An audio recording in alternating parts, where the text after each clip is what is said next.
Reliance industries અને Reliance ફાઉન્ડેશનને આજે ભારત અને સમગ્ર વિશ્વના ઇજાગ્રસ્ત, પ્રતાડિત અને ભયગ્રસ્ત પ્રાણીઓના બચાવ, સારવાર, સંભાળ અને પુનર્વસન પર ધ્યાન કેન્દ્રિત કરવા માટેની એક છત્ર પહેલ વન તારા કાર્યક્રમની જાહેરાત કરાઈ છે. ગુજરાતમાં રિલાયન્સના જામનગર રિફાઇનરી સંકુલમાં આવેલા ગ્રીન બેલ્ટની અંદર 3000 એકરમાં ફેલાયેલા વન તારાનું ઉદ્દેશ્ય વૈશ્વિક સ્તરે સંરક્ષણ પ્રયાસોમાં અગ્રણી પ્રદાનકર્તાઓમાં સ્થાન મેળવવાનું છે. પ્રાણી સંભાળ અને કલ્યાણના અગ્રણી નિષ્ણાંતો સાથે કામ કરીને વન તારાએ બચાવ કરેલા પ્રાણીઓ સુખેથી રહી શકે તે માટે 3000 એકરની વિશાળ જગ્યાને જંગલ સાથે સામ્યતા ધરાવતા કુદરતી, સમૃદ્ધ, હરિયાળા અને લીલાછમ રહેઠાણમાં રૂપાંતરિત કરી છે.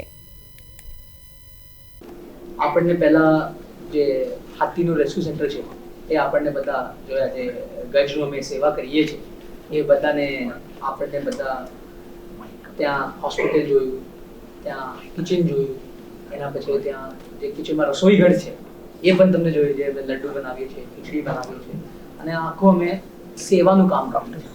તો આજે છે આ સેવાલય છે, આ ચિડિયાઘર નથી. અમે આ પ્રાણી સેવાલય કરે છે, અહીંયા સેવાનું જ કામ. અને હાથીમાં અમારી પાસે હમણાં સુધી અમે 200થી વધારે હાથીને રેસ્ક્યુ કર્યા છે, અહીંયા લાવ્યા છે. 600 એકરમાં આખો જંગલનું વાતાવરણ બનાવ્યું છે. ત્યાં અમે લેક, જે મોટું તલાવ કહેવાય, એ પણ બનાવ્યું છે. 10-12 એકરના તલાવ, આવા 3-4 તલાવ બનાવ્યા છે.